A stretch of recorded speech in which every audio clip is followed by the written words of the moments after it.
the world has ever known, the sacrifice of our Lord Jesus Christ on the cross. It is a moment to pause, to be still, and to let our hearts fully grasp the weight of His suffering and the depth of His love for each one of us. May I ask everyone to please stand as we gather in the presence of our Lord. Let us welcome one another. Let us sing as we gather. May your Spirit work within us.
Heavenly Father, we thank you for this day you've given us.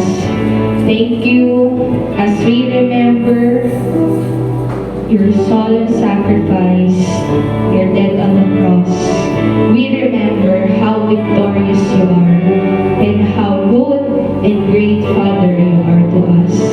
And right now, Lord God, we are eternally grateful because of who you are and what you have done for our lives.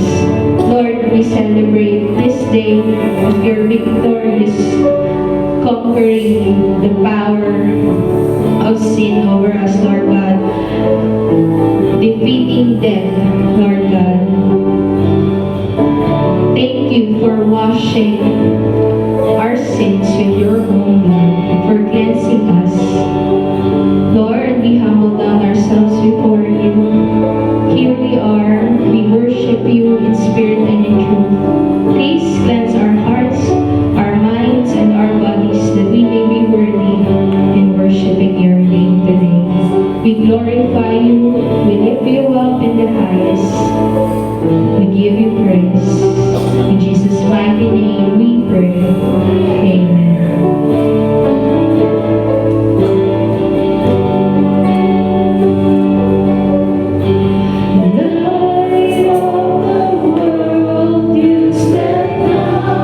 Into darkness, oh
Today, as we commemorate what the Lord has done on the cross for our sins, He was, sabi dito,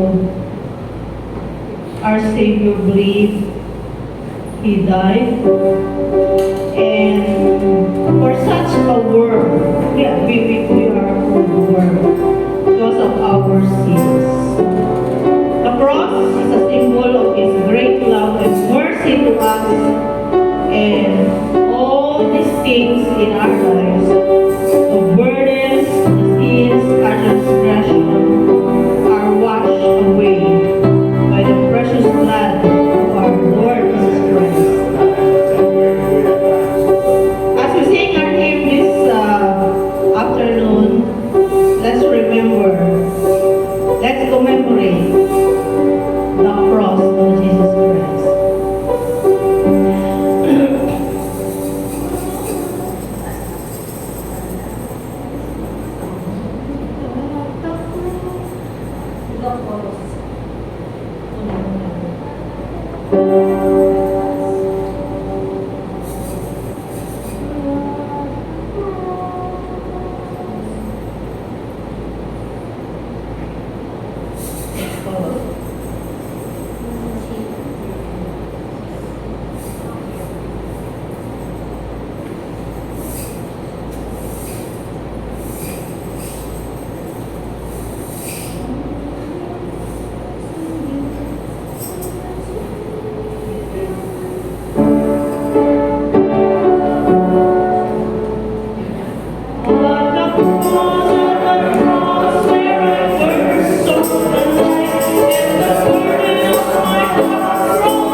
po ay tumayo sa pagbasa ng salita ng Panginoon. Matatagpuan po dito sa aklat ni Juan, chapter 19, John chapter 19 verses 17 up to 30. Ito po ang sinasabi. Kinuha nga nila si Jesus at lumabas siya napasa ng kanyang krus patungo sa lugar na kung tawagin Tako ng Golgota sa wikang Hebreo. Pagdating doon, siya pinako sa krus kasama ng dalawa pa, isa sa gawing kanan at isa sa kaliwa. Sumulat si Pilato ng ganitong pangungusap at pinalagay sa krus si Jesus na taga Nazaret, ang hari ng mga Hudyo. Nasusulat ito sa mga wikang Hebreo, Latin at Grego at marami sa mga Hudyo ang nakabasa nito sapagkat malapit sa lungsod ang dakong pinagpakuan kay Jesus. Kaya't sinabi ng mga punong saserdote kay Pilato, huwag ninyong isulat na hari ng mga Hudyo, kundi sinabi ng tao ito, ako ang hari ng mga Hudyo. Sumagot si Pilato, ang naisulat ko ay naisulat ko na. Nang may pako na ng mga kawal si Jesus, kinuha nila ang kanyang kasuotan at pinaghati-hatian ng apat. Kinuha rin nila ang kanyang tunika. Ito'y walang tahi at hinabi ng buo mula sa itaas hanggang sa ibaba. Nag-usap-usap ang mga kawal. Huwag nating punitin ito. Magsapalaran na lamang tayo para malaman kung kanina ito mauwi. Nangyari ito upang matupad ang sinasaad ng kasulatan. Pinaghati-hatian nila ang ating mga kasuotan at ang ating damit ay kanilang pinagsapalaran. Gayun nga ginawa ng mga kawal. Nakatayo sa tabi ng krus si Jesus, ang kanyang ina at ang kapatid na babae nitong si Maria, na asawa ni Cleopas. Naroon din si Maria Magdalena. Nang makita ni Jesus ang kanyang ina at ang minamahal niya malagat sa tabi nito, kanyang sinabi, Ginang, narito ang iyong anak, at sinabi sa alagad, narito ang iyong ina. Mula noon siya pinatira ng alagad na ito sa kanyang bahay. Pagkatapos nito, alam ni Jesus na naganap na ang lahat ng bagay, at bilang katuparan ng kasulatan, ay sinabi niya, nakukuhaw ako. May isang mangkok doon na puno ng maasim na alak. Itinubong nila rito ang isang espongha, kinabit sa sanga ng isopo at iginit sa kanyang bibig. Nang masipsip ni Jesus ang alak, ay kanyang sinabi, naganap na, inilukayot niya ang kanyang ulo at nalabot ang kanyang hininga. Tayo po'y manalangin. Dakilang Diyos ng aming Ama, salamat po sa dakilang pag-ibig mo. Salamat na hindi mo nga pinagkait ang inyong bugtong na anak, ang aming Panginoon, upang siya po ay mabayubay sa krus ng Kalbaryo. Pangbayaran at patawarin ng aming kasalanan. Sa aming pong pag-aalala sa iyong paghihirap at kamatayan, kami po ay nagpapasalamat at nagpupuri, dumadakila sa iyong pangalan, Panginoon. Mangusap ka po sa amin sa magitan ng mga salita. Sa pangalan ni Jesus. Amen. Tayo po makaupo doon.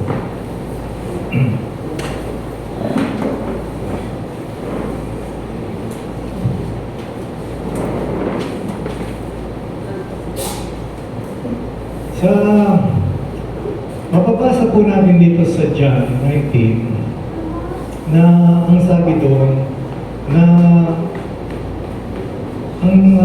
sabi doon yung it is finished sa English, no? Sabi niya sa Tagalog ay naganap na, sabi ko naganap na, it is finished. Yung salitang naganap na o sa English finish, ito yung sa English na paid in full, sinasabi. Binayaran ng buo ng Panginoon. Yung pagkamatay ng ating Panginoon Jesus sa Kalbaryo, ay binayaran niya ating mga kasalanan, past and future, ay present and future. No? Kasi po sabi ng iba, paano yun? Pag nagkasala ako sa susunod ng mga araw, ligtas po ba ako? Sabi ng mga Kristiyano sa kapanahunan natin, ang tanong, nung bang buhay si ang Panginoon Jesus at napako, buhay ka na ba? Nandun ka na ba? So wala pa tayo, di ba? So 2,000 years ago, namatay ng Panginoon sa atin, mga kasalanan. So na ngayon pa lang natin nagawa, ay pinatawag na ng Panginoon. So sabi doon, binayaran niya ng buo ang ating mga kasalanan. Sa sa lumang tipan o sa mga unang sa Israel, pag sila po ay humihingi ng kapatawaran, ano pong ginagawa nila? Nag-aalay sila ng mga animal, tupa, pambing, o mga kalapati. Pag mahirap, kalapati lang, yung bato-bato. Bato-bato lang. Alam niyo ba yung mga bato-bato? Nakakita na ba yung mga bato-bato? So sabi pa mayroong bato-bato, ayaw natin, kasi kung di siya nagtatagay ng mga bato-bato. Yung po na bago patawarin, ang sinasabi nga ng Biblia, yung pag-alay ng mga animal ay hindi yung totally, hindi natawag dito sa hindi paid in full. No? Hindi totally binayaran. No? Tinatakpan, sabi ng Biblia, sa lumang tipan, parang tinatakpan lang yung kasalanan na hindi makita ng Diyos. Pero nung ang Panginoong Jesus ang siyang napako at naihandog, ang sabi nga, siya yung Lamb of God, Kordero ng Diyos, nag-aalis ng kasalanan ng sanlibutan. Sabi mo, nag-aalis ng kasalanan ng sanlibutan. So once and for all, namatay siya na hindi pa ulit-ulit. Inalay siyang minsan.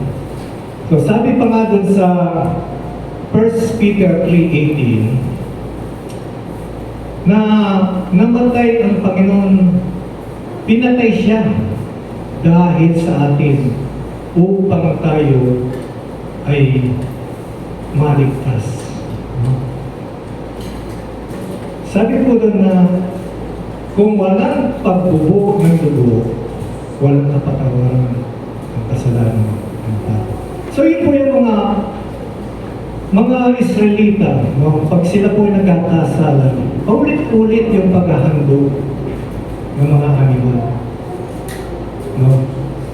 Pag sila'y nagkasala, maghahandog, paano kung wala ka nang may handog? No?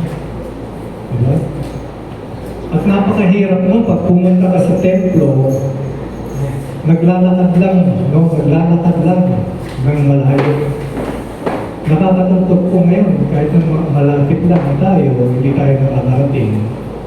O madalas, o minsan, tayo pa ay hindi nakakarating o nalilig. Pero sila, talagang naglalakad o sumasakay sila ng asno. No? Sa donkey upang makarating po sila sa templo. Sabi ko dito, na under this time, sabi doon, na yung complicated system ng sacrifices, yung atonement for sin, isa-separate mo daw ang tao sa Diyos. No? And only through the sacrifice of animal, a substitute, could people be forgiven of sin and become clean before God. But people sin continually, so frequent sacrifices were required. So paulit-ulit yung nagsasakripisyo. Jesus, however, became the final and ultimate sacrifice for sin. The word finished the word finish is the same as paid in full. Jesus came to finish God's work of salvation. So, tinapos na ng Panginoon Jesus yung ang tawag, work of salvation, pagliligtas sa atin. No? Nakakalungkot po ngayon. Kanina, nanood ako ng yung video ng pamangkin ko. Marami doon sa Pampanga, alam niyo na siguro yung nagpapapako, yung iba, nagpipenitensya. Marami po nagpipenitensya doon sa lugar namin. Hindi man sa San Fernando. Doon sa lugar namin dati wala yun eh. Kunti lang. Pero may parang dumami. No? At saka nagpapasan ng krus. No? Nagpapasan silang krus. Dumudugo yung kanilang likod. May pinakita pa nga yung kotse niya bago. Bago yung kotse, puti. Pero may talsik ng dugo. May talsik ng dugo yung kotse. Dahil sila, dumaan ko mag-penitensya. Pero sabi dito, finished work of salvation. Tapos na. Kaya sabi ng Panginoon Jesus, naganap na. It is finished. Sabi niya. Bakit kailangan pa ng tao na gumawa pa ng gano'n, panata? Sabi nga nung tinapakos sa San Fernando, may sakit na siya. Matanda na siya. 70 na yata siya. Pero nagpapako pa rin siya. Ngayon, biyernes ako ngayon. Nung maliit ako, nanonood ako dun eh. Sa San Fernando, sa Kuto. Siya pa rin, ay di siguro. Patanda na. Patanda lang sa akin ng mga siguro 8 or 9 years old. So wala kasi naman yun siyempre. Pero ayaw pa niya, sabi niya, panata lang niya. Hindi nila alam na ang Panginoon Jesus ang nagsabi nito na naganap na. So, kahit ang gawin ng tao, hindi kaya niligtas ang kanyang sarili. At bilang Diyos at tao si Kristo, siya lang ang may karapatan na magligtas sa atin. Kung tao lang siya, hindi rin niya tayo kaya niligtas. No? Hindi rin baliwala rin yun. Kaya yung mga ginagawa ng mga tao ito, baliwala. Kung hindi sila nagsisi ng kanilang kasalanan at bumalik sa Panginoon, walang kapatawaran ang kanilang kasalanan at wala silang kaligtasan. Ito. Yung po sabi doon na finish God's work of salvation. Dito po sa John 4:34, sabi dito, Jesus said unto them, my meat is to do the will of Him that sent me and to finish His work. Yun po. Sa Tagalog sabi yung meat yung pagkain daw. Ang sabi ng Panginoon, ang pagkain ko ang gawin ang kalooban na nagsubok sa akin. Yun ang mission ng ating Panginoon Jesus. At iyon ay natapos niya. Yun po. And to finish His work. Yung pinagawa sa kanya na naman. At sa John 17:4, sabi po, I have glorified thee on the earth, and I have finished the work which thou gave me to do. No? Sabi niya, pinaranan ko yung pangalan dito sa lupa, sabi niya sa Ama. Natapos ko ang pinagagawa mo sa akin, sabi ng Panginoon Jesus sa kanyang Ama, na binigay mo sa akin upang ganapin. So naganap na. Kaya nga sinabi na naganap na. No?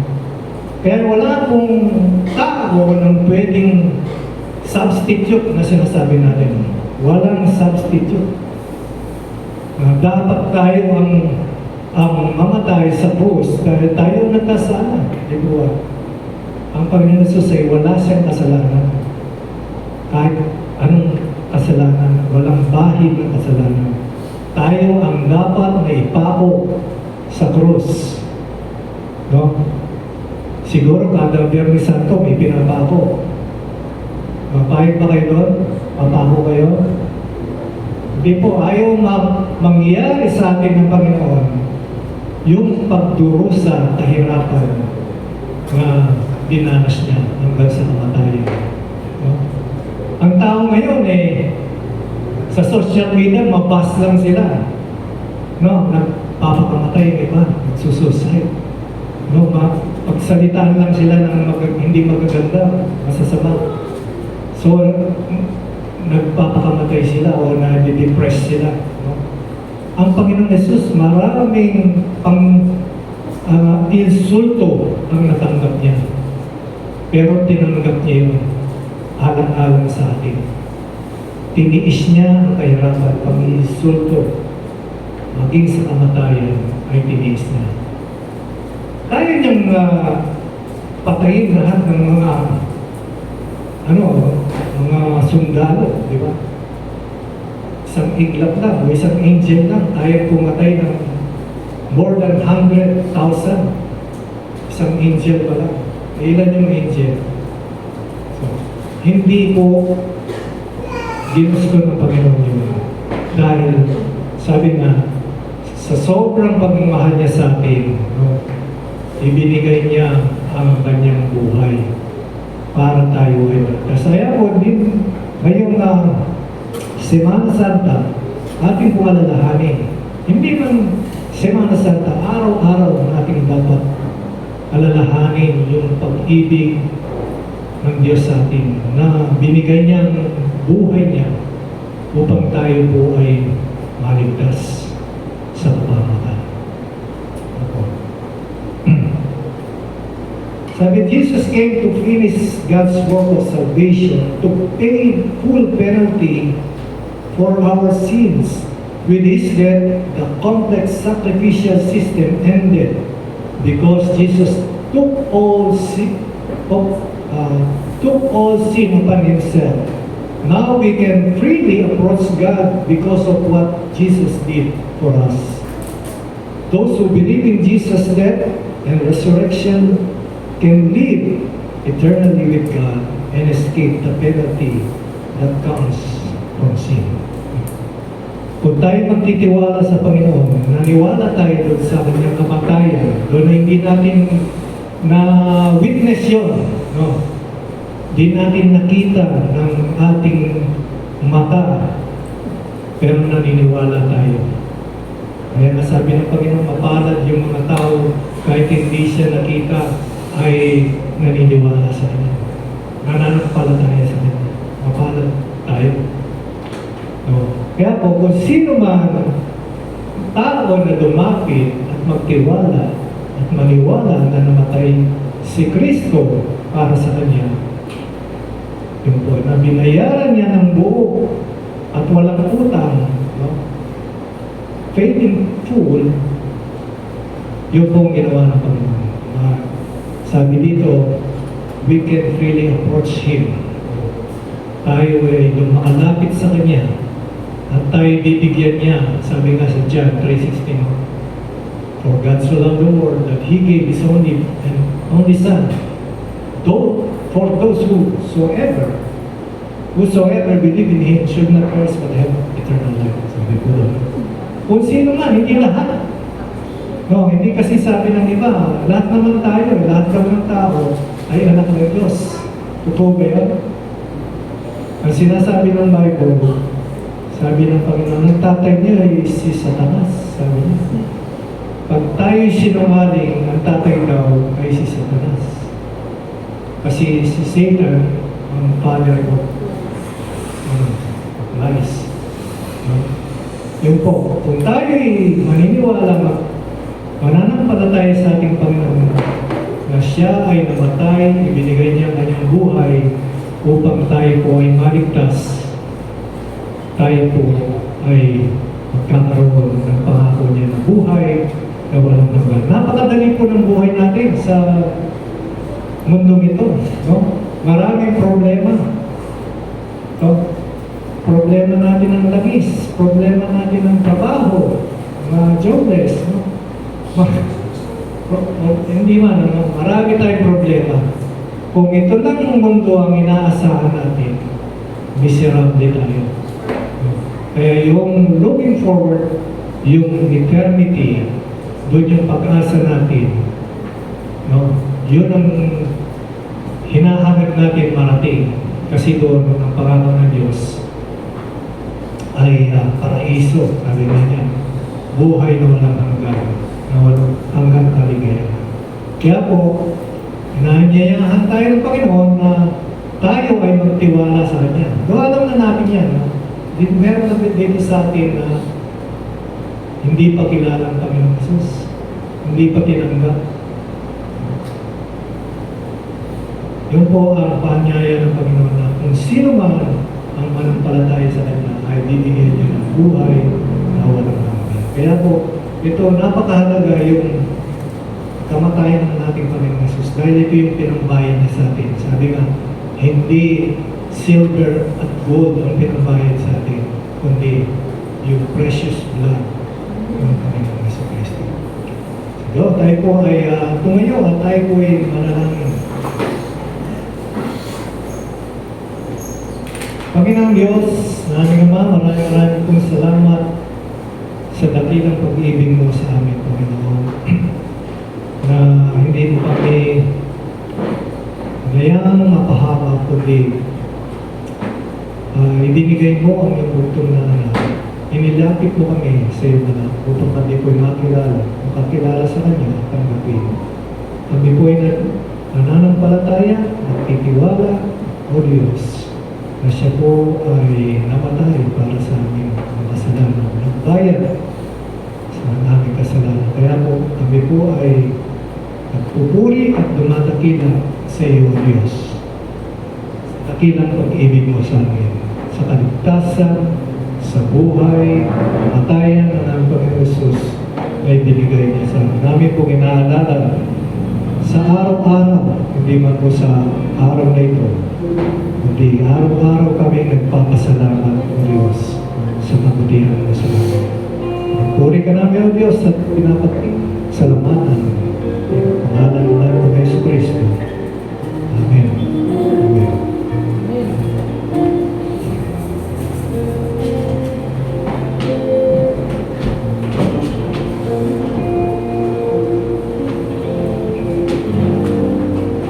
Manatili po tayo nakatayo as we sing this song in response.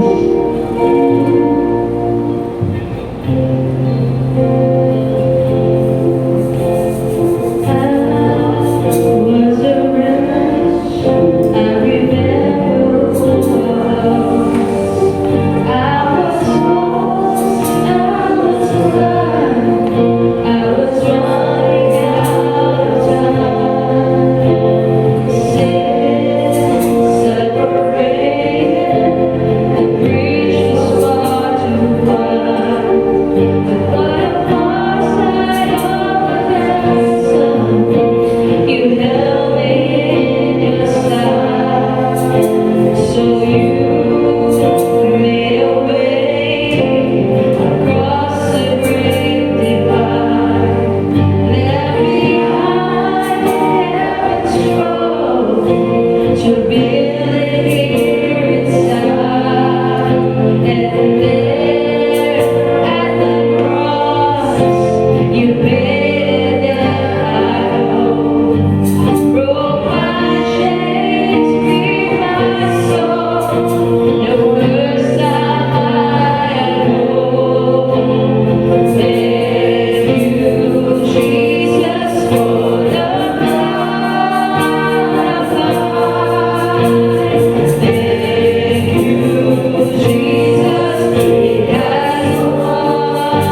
po dito sa 1 Corinthians chapter 11,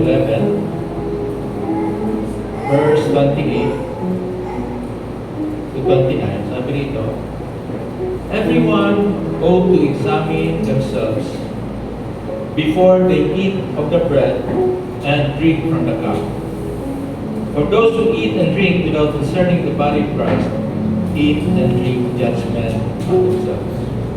So sabi po nito, tayo po ay suriin natin muna yung sarili natin bago natin gawin ito. So ano po ang dapat natin gawin? Upang maging karapat-dapat po tayo sa Lord's Supper, sabi na, examine yourselves. So tayo po ngayon ay lumako muna. Sandal po, panandalian po, tumahimik tayo. Tayo ihingi ng kapatawaran sa ating mga kasalanan. Paano pong naalala po natin ang mga kasalanan na ginawa natin bago tayo po ay makisalo sa Last Supper, commemoration, ay linisin po muna natin ating sarili. Bigyan po kayo ng panandaliang oras para humingi ng tawad sa ating mga pagkakasala sa Panginoon.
Come, let us reason together, says the Lord. Though your sins are like scarlet, they shall be white as snow. Though they are red like crimson, they shall be like wool. As far as the east is from the west, so far has He removed our transgressions from us. If we confess our sins, He is faithful and just to forgive us our sins and cleanse us from all unrighteousness.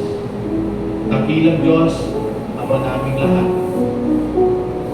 Ama naming lahat na nasa langit. Ama ng Panginoong Jesucristo. Sa pangalan po ng inyong bugtong na anak, ang Panginoong Jesucristo na nag-alay ng kanyang buhay para kami mapatawad. Humingi po kami ng kapatawaran sa lahat ng aming mga pagkakasala. Dakilang Diyos, inaamin namin na kami nagkasala sa inyo. Inaamin namin na gumawa kami ng mga bagay na hindi po naging kalugod-lugod sa inyo. Pinagsisisihan po namin ang mga kasalanan ito. Humihingi po kami ng tawad sa inyo. Patawarin niyo po kami, Panginoon, sa aming pride, self-righteousness, critical spirit, or judgmental attitude namin sa iba. Patawarin niyo po kami, Panginoon, kung nakagawa kami ng mga kasalanan sa aming mga kapatiran. Kung nanira kami ng kanilang pangalan, dinungisa namin ang kanilang karangalan, at gumawa kami ng mga bagay na ikinasama ng loob ng aming mga kapatid, ng aming pamilya, ng aming mga mahal sa buhay. Patawarin niyo po kami. Patawarin niyo po kami, Panginoon, sa mga maruruming kaisipan namin, sa sa lust of our hearts, our minds, our eyes, and our bodies. Patawarin niyo po kami. Patawarin niyo rin po kami, Panginoon, sa aming mga kasinungalingan, sa hindi pagsasabi ng totoo, sa pagtatago sa katotohanan. Alam niyo po, Panginoon, ang lahat ng ito, wala pong nakakalusot sa inyo, sapagkat nakikita niyo po ang lahat ng aming ginagawa. Naririnig, Panginoon, ang lahat ng aming mga sinasabi. At alam niyo po ang lahat ng nasa motibo namin, nasa puso namin. Humihingi po kami ng tawad. Patawarin niyo po kami sa selfishness, greed, envy, jealousy, possessiveness, covetousness, mga kasalanan, Panginoon, na nagbibigay sa amin ng kalungkutan, ng sama ng loob, mga bagay, Panginoon, na nagpapalungkot sa amin dahil hindi po karapat-dapat na kami mainggit, hindi po karapat-dapat na kami magselos, sapagkat ang lahat ng biyaya ay galing sa inyo. Sa oras na kami po ay naiingit o nagseselos, naalis namin sa inyo ang karapatan na magbigay ng biyaya sa iba. Dahil iniisip namin na ang biyaya ninyo ay para sa amin lamang. Kaya patawad po, Ama, sa aming mga kasalanan ganito. Patawarin niyo po kami sa panahon na kami nagkulang ng paniniwala, ng pananampalataya sa inyo. Na pinagdudahan namin ang inyong mga salita. Mas nagtiwala kami, Panginoon, sa mga kasinungalingan ng kaaway. Nagpahina ng aming loob at nagbigay sa amin ng kawalan ng pag-asa dahil kami po ay nagtiwala sa kasinungalingan ng kaaway sa lahat ng kanyang akusasyon. Imbis na kami ay maniwala sa inyo, magtiwala sa inyong mga salita, patawarin niyo po kami sa mga kahinaang ito. At sa lahat po ng aming mga pagkukulang, humingi po kami ng tawad sa inyo ng paglilinis ninyo. At sa kabugasan niyo po kami sa lahat ng mga karumihan. Tawarin niyo po kami, Panginoon, linisin niyo kami, Panginoon, sa mga sama ng loob, sa mga galit na natitira sa puso namin, sa kalungkutan, sa kawalan ng kapayapaan. At puspusin niyo po kami, Panginoon, ng pagmamahal sa inyo. Mahalin namin kayo ng higit sa pagmamahal namin sa aming mga sarili. Mahalin namin kayo manghigit sa sinumang tao at mahalin namin kayo ng higit sa anumang bagay. Tulungan niyo rin po kami na mahalin namin ang aming kapwa katulad ng pagmamahal namin sa aming mga sarili.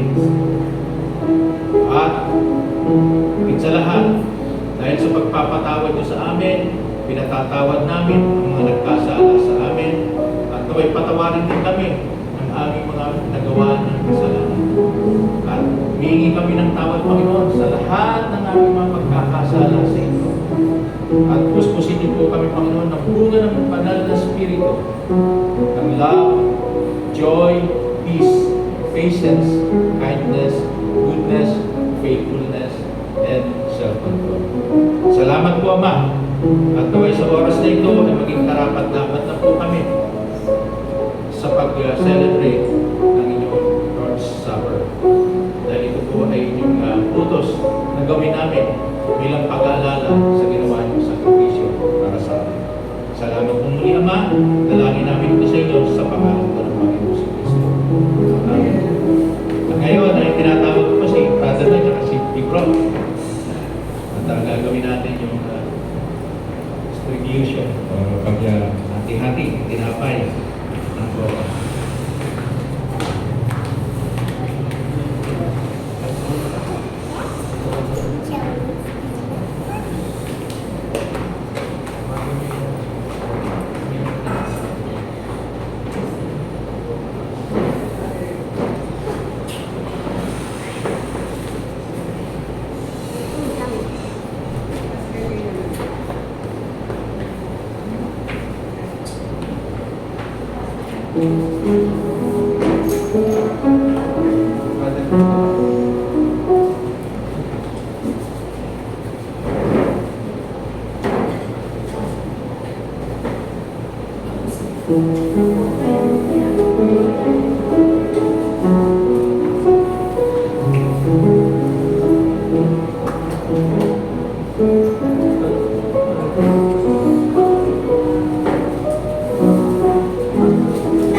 Sabi po dito sa verse 23 ng 1 Corinthians chapter 11.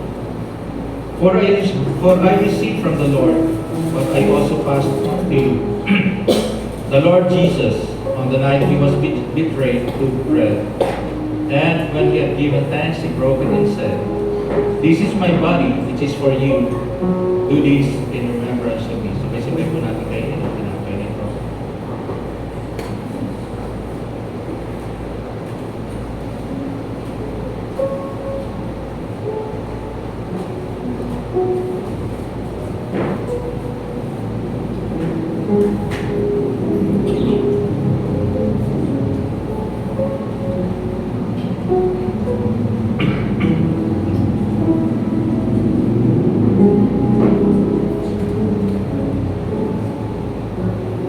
In the same way, after supper, he took the cup, saying, "This cup is the new covenant in my blood. Do this whenever you drink it in remembrance of me. For whenever you eat this bread and drink this cup, you proclaim the Lord's death until he comes." Sabay-sabay po natin inumin o pag-ito.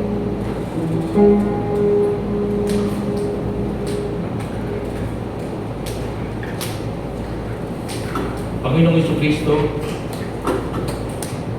tunay nga po ang inyong pagmamahal sa akin. Dahil sa pagmamahal niyo ito, ay kusang loob niyong binigay ang inyong buhay upang maging kapalit ang aming mga kasalanan, upang mapatawad po kami, linisin kami sa lahat ng mga karumihan, at maging karapat-dapat kami sa presensya ng Ama. Salamat ulit. Ito po ang aming naalala